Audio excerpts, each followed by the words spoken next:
ये साथ में गए थे नामांकन वापस करवाने के लिए कलेक्ट्रेट दफ्तर। जी ये आपने बात सही कही रीनू कि दरअसल कैलाश विजयवर्गीय वो सिपाही हैं। एक तो इनका ट्रैक रिकॉर्ड, ये आज तक हारे नहीं हैं। दूसरा, ये जिस जगह पर जीतते हैं वो भाजपा के लिए गढ़ बना देते हैं, अभिजीत बना देते हैं। मालवा में देखिए किस तरीके का ट्रैक रिकॉर्ड रहा है। शैलेंद्र लगातार हमारे साथ बने हुए हैं। शैलेंद्र, नरोत्तम मिश्रा साहब से हम बात कर रहे थे, वो कह रहे हैं अभी तो और धमाके बाकी हैं। जी देखिए, बिल्कुल मैं अभी आपसे बात कहने ही वाला था। जो हमें भी भाजपा के अंदरूनी सूत्र बता रहे हैं, कहीं ना कहीं तीसरे और चौथे चरण के पहले और भी कुछ झटके कांग्रेस को लग सकते हैं। ये तक बताया जा रहा है कि 4 से 5 विधायक जो जल्द ही कांग्रेस का साथ छोड़ सकते, इस तरह की भी तैयारी है। और केवल एक हरी झंडी मिलना बाकी है ऊपर दिल्ली आला कमान से। तो कुछ विधायक हैं कांग्रेस के जो लगभग पाला बदलने के लिए तैयार बैठे हैं। पार्टी के शीर्ष नेताओं से, मध्य प्रदेश के संगठन के नेताओं से उनकी बातचीत भी हो चुकी है। और कहीं जैसे ही इशारा मिलेगा तो कांग्रेस को आने वाले कुछ झटके दिनों में और मिलना तय माना जा रहा है। और यही इशारा नरोत्तम मिश्रा ने अपनी बातचीत में भी कर ही दिया है कि आगे कुछ और भी होगा।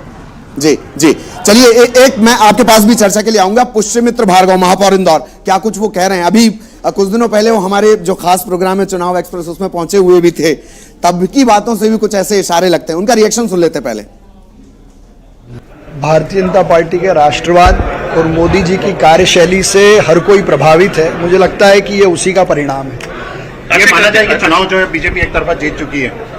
पार्टी तो इंदौर में चुनाव पहले भी जीत रही थी, लेकिन देश के साथ और राम जी के विचार के साथ उन्होंने आने का निर्णय लिया, ये अच्छी बात है। एक टॉक शो में मुझे वो मिले थे, तो मैंने उनसे पूछा था कि आप राम जी के विचार के साथ भी हैं कि नहीं हैं, तो उन्होंने कहा उसके साथ तो मैं हूँ। तो सुना आपने पुष्यमित्र भार्गव को। सीधे रुक करेंगे मिथिलेश का। मिथिलेश, आपके पास आते हैं, क्या कोई खास आपके पास मौजूद है? अगर हो तो बातचीत करिएगा। और दूसरी बात है कि नरोत्तम मिश्रा जी का कहना है कि अभी और भी धमाके होना बाकी है। दूसरी तरफ क्या और भी कई अभी नाम, क्योंकि सूरत से भी अब तुलना की जा रही है इंदौर की ललित, और यहाँ से समझा जा रहा है कि और भी कुछ बड़े धमाके यानी कि नाम वापसी हो सकती है क्या? बिल्कुल सही कहा आपने कि सूरत के बाद मध्य प्रदेश की सियासत में एक बड़ा उलटफेर देखने को मिला है। यू टर्न लिया है अक्षय कांति बम। फिलहाल इस वक्त मैं बीजेपी ही कार्यालय के ऊपर वाली जो तीसरा फ्लोर है, उस वक्त वहां पे मौजूद हूं। ठीक पीछे कैलाश विजयवर्गीय सहित तमाम जो इंदौर के बड़े नेता हैं, संगठन मंत्री हैं, संगठन के लोग इस वक्त यहाँ पर मौजूद हैं। और ये देख रहे हैं कि जब बीजेपी के कार्यकर्ता जब यहाँ पर पहुंच रहे हैं तो उनमें जबरदस्त उत्साह है, क्योंकि आज कांग्रेस पार्टी को बड़ा झटका लगा है। कुछ देर पहले इंदौर महापौर पुष्यमित्र भार्गव ने हमसे बात की, विशाल पटेल ने बातचीत की। देखिए खास मेहमान, और देखिए लगातार लोग आ रहे हैं। ये डिप्टी सीएम सर एक बड़ा झटका लगा है। और इस वक्त चलिए सीधा बात करेंगे। बड़ा झटका लगा है तो स्वागत है उनका, अभिनंदन है।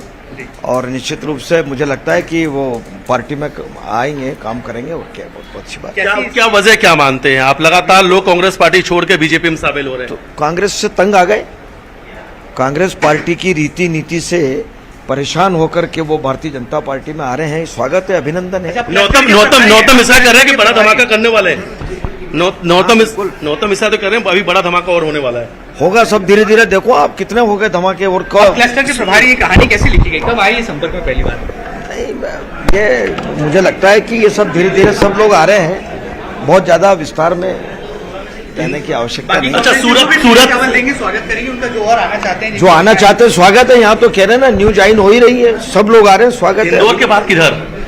अब बाद में बात करेंगे। तो चलिए, ये थे डिप्टी सीएम जगदीश देवड़ा जो बीजेपी कार्यालय पे पहुंचे हैं। और इस वक्त में देखिए इस वक्त अंदर जा रहे हैं, जहां पर तमाम बीजेपी के इस वक्त बड़े लीडर बैठे हुए हैं। जिस रूम में इस वक्त अक्षय कांति बम मौजूद है, तो डिप्टी सीएम भी इंदौर की बीजेपी कार्यालय पहुंच चुके हैं और अंदर की तरफ जा रहे हैं, जहां पर इस वक्त अक्षय कांति बम मौजूद हैं। और ये आज का, अगर बात की जाए मध्य प्रदेश की सियासत के लिहाज से, आज का दिन बहुत बड़ा है। इंदौर में सियासत की बात की जाए तो एक बड़ा उलटफेर देखने को मिला है, जिसको लेकर बीजेपी कहीं ना कहीं काफी उत्साहित भी है। MIC मेंबर भी इस वक्त हमारे साथ मौजूद है। हमने डिप्टी सीएम सर से भी बात की, लगातार हम यहाँ के कार्यकर्ताओं से बात करेंगे। क्या वजह है, क्या मानते हैं आप लोग कि क्यों कांग्रेस को छोड़कर बीजेपी में लोग आते जा रहे हैं? देखिए, ये आज प्रदेश के कांग्रेस के प्रदेश अध्यक्ष के लिए बड़ा शर्म का विषय है कि जिस शहर से वो कांग्रेस का नेतृत्व कर रहे हैं, वहाँ के प्रत्याशी भारतीय जनता पार्टी की रीति नीति में विश्वास जताकर उनको छोड़कर वापस भारतीय जनता पार्टी में शामिल हो रहे हैं। आप लोग इस जश्न मना रहे हैं और लगातार बीजेपी कार्यालय की अगर बात की जाए तो इस वक्त काफी उत्साह देखने को मिल रहा है। ये तस्वीर हम दिखा रहे हैं इस वक्त, तो अंदर ही तमाम इस वक्त में मालवा निमाड़ की अगर बात की जाए तो तमाम बड़े नेता इस वक्त, दिग्गज नेता इस वक्त यहाँ पे मौजूद हैं। अक्षय कांति बम से बहुत लंबे समय से बंद कमरे में इस वक्त चर्चा भी चल रही है, लेकिन अक्षय कांति बम ने आज कांग्रेस को एक बड़ा झटका दिया है और फिलहाल हर एक अपडेट हम इस वक्त यहीं से आपको दिखा रहे हैं। कुछ देर पहले ही हमने डिप्टी सीएम जगदीश देवड़ा जी से भी बातचीत की, उन्होंने बताया कि कांग्रेस पार्टी छोड़कर बीजेपी में लोग क्यों शामिल हो रहे हैं।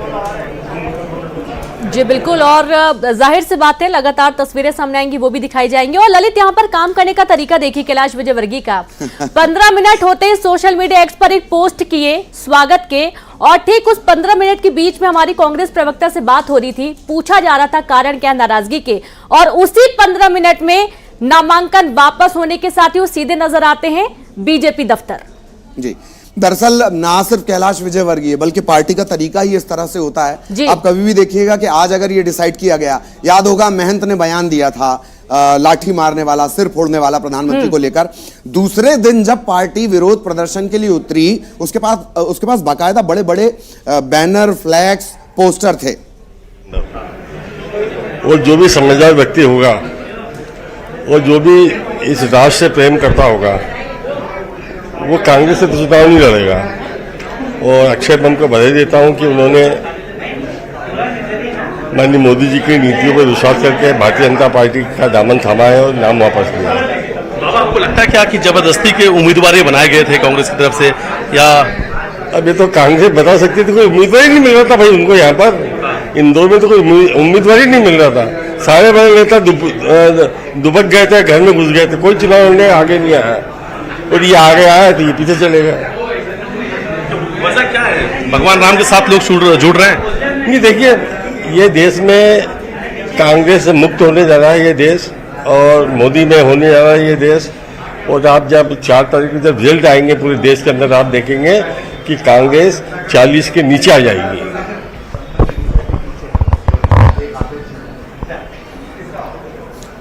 तो लगातार ये रिएक्शन इस तरह से मिल रहे हैं। और अभिनव बरवलिया साहब इस वक्त हमारे साथ जुड़े हुए हैं। अभिनव बरवलिया साहब, अक्षय कांति बम बड़ा धमाका कर गए, आपका रिएक्शन फिर सवाल रहेगा जी, प्लीज। देखिए ललित जी, जिस तरीके से आपने देखा था कि चंडीगढ़ में क्या हुआ था, लोकतंत्र का खुला चीरहरण हुआ था, उसके बाद सूरत में हमने देखा, खजुराहो में देखा, और आज हम इंदौर में देख रहे हैं। लगातार पुरानी फिल्मों में जैसा होता था कि अमरीश पुरी, शक्ति कपूर, गुलशन ग्रोवर सब इकट्ठे होकर आखिरी में जब फिल्म खत्म होने वाली होती थी तो अपने को बचाने के लिए, जीतने के लिए पूरी भरसक कोशिश करते थे, लेकिन आखिरी में उनका अंत होता है। तो भाजपा डरी हुई है, तानाशाह सरकार डरी हुई है, इनके तानाशाह डरे हुए हैं, घबराए हुए हैं। जनता अपनी खुली आंखों से देख रही है। जो व्यक्ति लगातार प्रचार कर रहा था, नामांकन रैली कर रहे थे, अक्षय कांति जी लगातार जनता के बीच में जा रहे थे, और अचानक किस तरीके से गाड़ी में बैठकर उनको ले जाया गया, और ये सब देख रहे हैं, नामांकन वापस लिया गया और अब भाजपा कार्यालय ले जा रहा है। तो ये सीधा सीधा पुरानी फिल्म से कनेक्ट करके मैंने विलन, खलनायक जो होते थे वो भूमिका में अभी इनके मान लिया वो खलनायक, तो सूरत हो, पर उनके साथ चला गया आपका खुद का नायक अपनी मर्जी से। मैं ललित जी वही बताना चाहूंगा, क्लियर भी कर दूं आपको।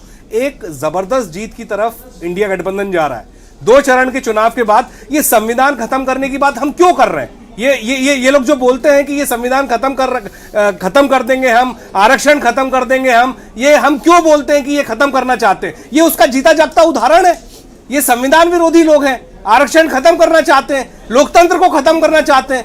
ये लोकतंत्र इस तरीके से आज तक आपने कभी देखा है जो इस चुनाव में हो रहा है, जो अभी हो रहा है? कभी कांग्रेस के लोगों को डरा धमका के ला रहे हैं, कभी मेयर के चुनाव में चंडीगढ़ में, मेरा ख्याल है अक्षय कांति बम पे भी एक मामला था अभी 302 का।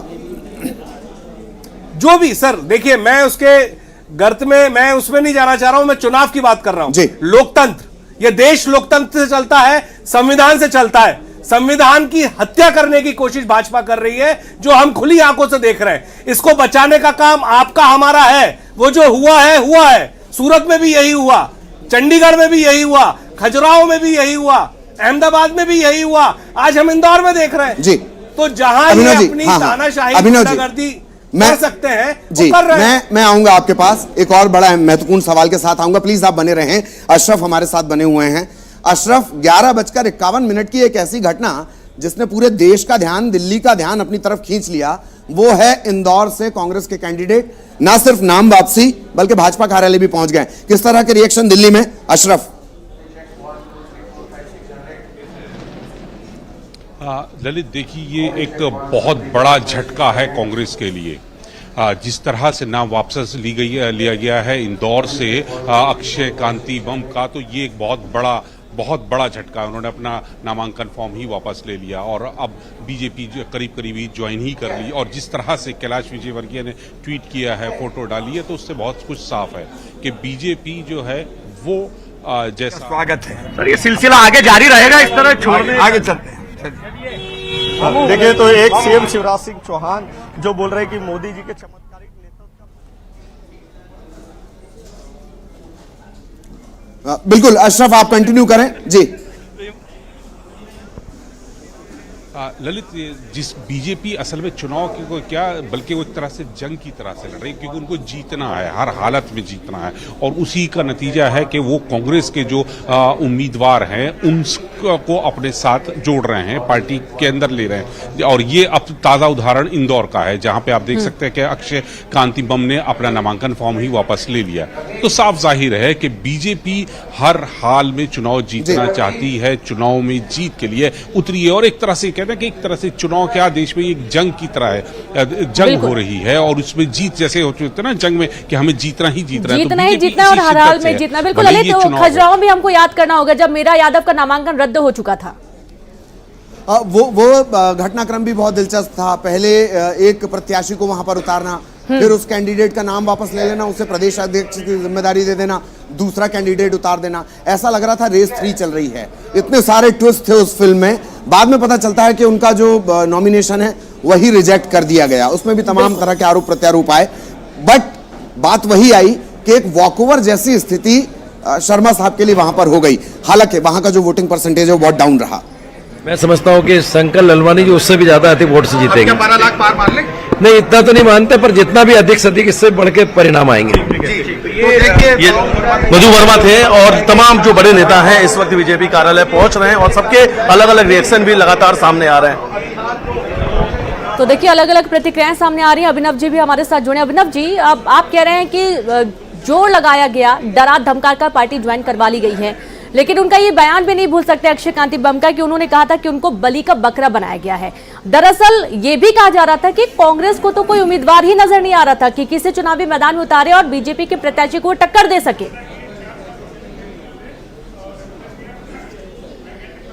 मुझे ऐसा लगता है कि मैं लगातार एक ही बात कर रहा हूं जी। मैं अक्षय कांति बम जी लगातार जनता के बीच में प्रचार कर रहे थे, उन्होंने क्या बयान दिया था, उसके बाद भी वो लगातार नामांकन रैली में ऊर्जा के साथ थे, जनता के बीच में लगातार कनेक्ट कर रहे थे, लगातार जा रहे थे। मतलब ऐसा नहीं था कि वो चुनाव को गिव अप कर चुके थे, वो लगातार चुनाव में थे। मैं वही बात आपको कह रहा हूं कि ये संविधान और लोकतंत्र बचाने की लड़ाई चल रही है। इसमें आपको और हमको सबको साथ देना पड़ेगा लोकतंत्र बचाने के लिए। ये जो चल रहा है पुरानी फिल्मों से मैं इसलिए कनेक्ट कर रहा हूं कि ये आखिरी समय है, 2 चरण के चुनाव हो चुके हैं, भाजपा पूरे तरीके से अपनी हार मान चुकी है। तो ये सारे जो क्रियाकलाप हैं ये लगातार कर रही है, जिसमें कई जगह सफल हो रही, कई जगह नहीं हो रही है। चंडीगढ़, सूरत, आप लगातार देखें, खजुराहो, अब आपको ये इंदौर देखने को मिल रहा है। तो इसमें अगर ये सारी चीजें घटनाएं घट रही हैं तो ये सीधे सीधे राजनीति की जो स्तर होता है वो पूरा नीचे गिराती जा रही है भाजपा। भाजपा को ऐसा नहीं करना चाहिए। भाजपा को अपने खुले मन से अपनी हार स्वीकार करना चाहिए। अपनी हार स्वीकार करने की जगह तानाशाही, गुंडागर्दी और दादागिरी पर उतर कैसे कर लेगी परीक्षा? लेकिन इसका परीक्षा के पहले तो हर विद्यार्थी अपनी तैयारी फुल करता है ना, तो अभी पहले से ही हार स्वीकार कर ली भाजपा। ये बात थोड़ी अलग है आपकी। अरे अलग क्यों है मैडम? मैं तो साफ साफ बता रहा हूं आपको, ऐसा कौन करता है? चुनाव का समय चल रहा है, और उनके नेता जो हैं गाड़ी में कांग्रेस के कैंडिडेट को बैठा के ले जा रहे हैं, उनका नामांकन वापस करा रहे हैं और भाजपा कार्यालय ले जा रहे हैं। तो जनता और आपको तो समझ में आ रहा होगा ना, इतना तो है कि जनता इतनी बातें तो समझ रही है कि दादागिरी और तानाशाही चल रही है, वो सबके बारे में जानती है जनता। और जनता ये भी जानती है क्यों वोटिंग कम हो रही है, ये क्यों घबराए हुए हैं, क्या कारण है। तो देखिए, संविधान, लोकतंत्र, आरक्षण, ये मुद्दे महंगाई और बेरोजगारी के साथ अब खड़े हो गए। वो बात आपकी बिल्कुल सही है, आपने फिल्मों से इसका जिक्र कर दिया, वो भी बहुत कांग्रेस के नेताओं का भी कांग्रेस में विश्वास नहीं है, उनका विश्वास भी भाजपा और मोदी जी में है। उनको पता है कि राहुल गांधी के रहते हुए कांग्रेस विनाश की तरफ देश को ले जाएगी, इसलिए कांग्रेस छोड़ रहे हैं और मोदी जी के प्रति श्रद्धा और भक्ति के कारण भाजपा में शामिल हो रहे हैं। उनका स्वागत है। सर, ये सिलसिला आगे जारी रहेगा इस तरह छोड़ने? आगे चलते हैं।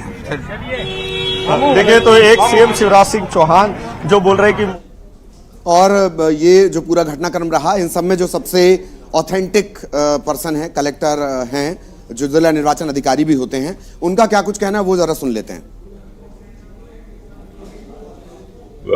थे अक्षय बम, उनके द्वारा भी अपना नामांकन वापसी का आवेदन स्वयं आकर दिया गया है। उसमें उनके हस्ताक्षर का मिलान भी कराया गया है और साथ साथ प्रॉपर कांग्रेस कैंडिडेट थे अक्षय बम, उनके द्वारा भी अपना नामांकन वापसी का आवेदन स्वयं आकर दिया गया है। उसमें उनके कांग्रेस कैंडिडेट थे अक्षय बम, उनके द्वारा भी अपना नामांकन वापसी का आवेदन स्वयं आकर दिया गया है। उसमें उनके हस्ताक्षर का मिलान भी कराया गया है और साथ साथ प्रॉपर वीडियोग्राफी भी सीसी कराई गई। तो लगातार सियासी हलचल पर नजर बनी रहेगी। एक छोटा सा ब्रेक, जल्द लौटेंगे।